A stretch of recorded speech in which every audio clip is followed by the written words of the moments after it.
I know you've been seeing these little friends in our classroom, and today is the day where we get to code with Dash the robot. Now, before we get started, there are some things that we need to keep in mind to make sure that Dash is safe and we can use it for many years to come. So here's some things that you need to keep in mind.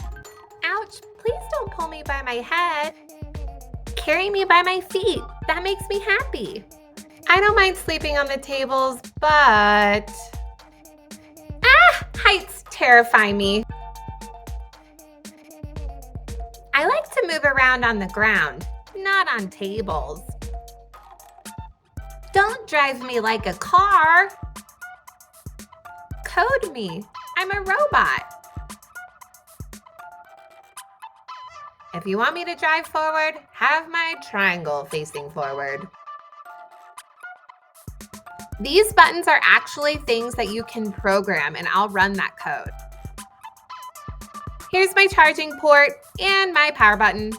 I love to sleep. Find my name, find my home, turn me off, and plug me in at the end of class.